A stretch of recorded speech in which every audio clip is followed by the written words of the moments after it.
శ్రీ గురుభ్యో నమః. శ్రీ గణేశాయ నమః. శ్రీ మాత్రే నమః. నమస్కారం అండి అందరికీ. Welcome to my YouTube channel Shri Manju spiritual. మనం శ్రీ లలిత సహస్రనామ స్తోత్ర నామాల ప్రతిపదార్థాలు తెలుసుకుంటున్నాం కదా, శ్రీ మాత్రే నమః. కానీ అంతకంటే ముందుగా మీరు కనుక మన ఛానల్ని మొదటిసారి చూసి ఉంటే తప్పకుండా ఒక లైక్ ఇవ్వండి, షేర్ చేయండి, నచ్చితే సబ్స్క్రైబ్ చేసుకోండి, కామెంట్ పెట్టండి. దయచేసి వీడియోని ఎక్కడ కూడా స్కిప్ చేయకుండా చివరి వరకు చూస్తే మేము ఏం చెప్తున్నామో మీకు పూర్తిగా అర్థమవుతుంది. కావున దయచేసి అందరూ వీడియోని చివరి వరకు చూసే ప్రయత్నం మాత్రం చేయండి. శ్రీమాత్రే నమః. ఒక చిన్న విన్నపం అండి ఆడియన్స్కి అందరికీ. ఈరోజు వీడియోలో 912వ నామము సవ్యాపసావ్య మార్గస్థ నామము నుంచి ప్రతిపదార్థాలు తెలుసుకుంటున్నాం కదా. ఈ నామము చాలా లెందీగా ఉండడం వల్ల నేను రోజు ఒక వీడియో చేస్తానండి. మేబీ 4-5 వీడియోస్ అవ్వచ్చు. దయచేసి ఆడియన్స్ అందరూ తప్పకుండా చూడగలరని కోరుతున్నాను. ఇంకా వీడియోలోకి వెళ్ళిపోదాము.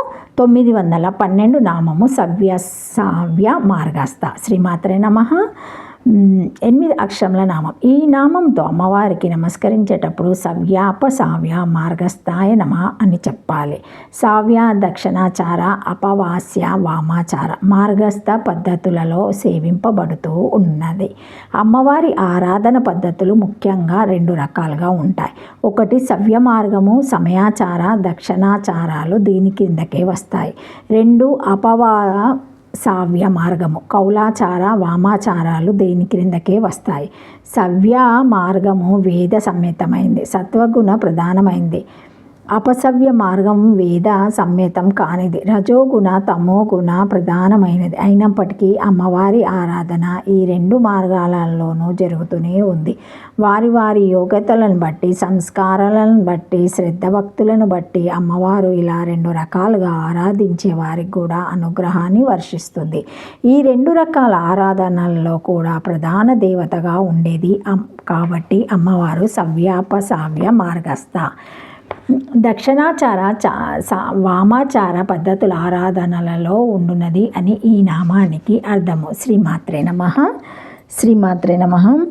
ప్రతి పదార్థము సావ్యాపసావ్య మార్గస్థ సవ్యము అపసవ్యము మార్గములను వాని అందు ఉన్నది. ఒకటి సూర్యునికి కుడి ఎడ్డును మధ్యలందరి మార్గములందున్నది. 2 ఆర్చిరాది ధూమ్రాది ధ్రువస్థితి మార్గంలందు ఉన్నది. 3 ఉపాసనల్లోని వామదక్షిణ మార్గంలందు ఉన్నది. 4 ఇడాపింగళ సుషుమ్న మార్గంలందు ఉన్నది. సవ్యములు అపసవ్యములు మార్గములు సవ్యాపసావ్య మార్గములు అను వాని యందు ఉండున్నది. వితరణము ఇచ్చుట, పాలనము పరిపాలించుట, అధికార ఆదిదాన అధికారము మొదలైన వాటిని ఇచ్చుట యందు సమర్థురాలు అని అర్థము.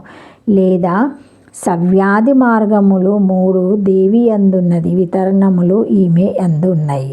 లేదా సూర్యమండలములకు ఉత్తరమందు దక్షిణమందు మధ్య యందు 3 మార్గములు గలవు. అశ్విని మొదలగు 3 నక్షత్రములలోక విధి అగును. అట్టి 3 విధులతో ఒక మార్గము అనగా ఒక మార్గం మందు 9 నక్షత్రములుండును. ఈ విషయం వాయుపురాణం నందు విపులంగా వర్ణించబడినది. అదెట్లనగా అశ్విని, భరణి, కృతిక ఈ 3 నక్షత్రములకు నాగవిధి పేరు. రోహిణి, మృగశిర, ఆరుద్ర ఈ 3టికి గజవిధి అని పేరు.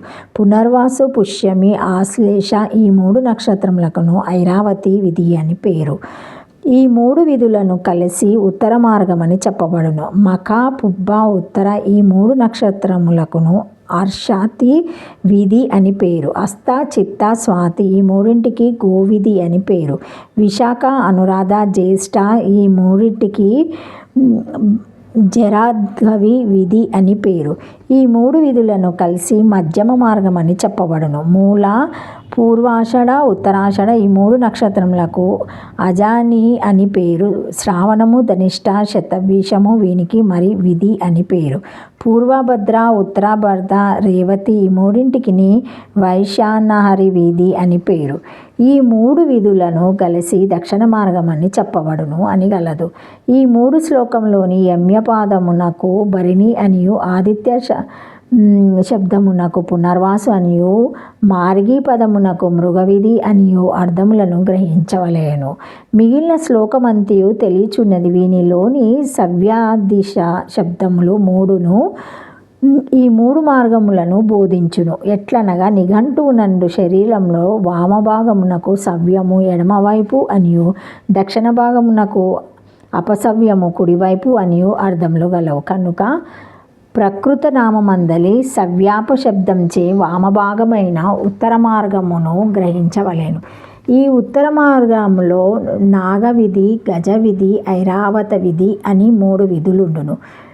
అపవాస్య శబ్దంచే అజావిధి, మృగావిధి, వైష్ణవ విధి అను 3 విధులు గల దక్షిణ మార్గము కుడివైపును గ్రహించవలెను. నామంలోని మార్గపదంచే మధ్య మార్గమును గ్రహించవలెను. వీనిలో మిగిలిన 3 విధులు అర్షత, గోచర, దగ్వ విధులు ఉండును. లేదా మార్గపదముచే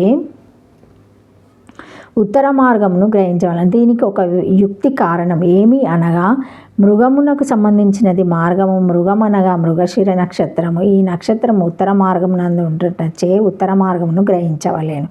ఈ పక్షమందు సవ్యాపాదంచే మధ్యమ మార్గమును గ్రహించవలెను. ఎందుచేత అనగా ఈ మధ్య మార్గము దక్షిణ మార్గం కంటే సవ్యమందు ఉన్నది.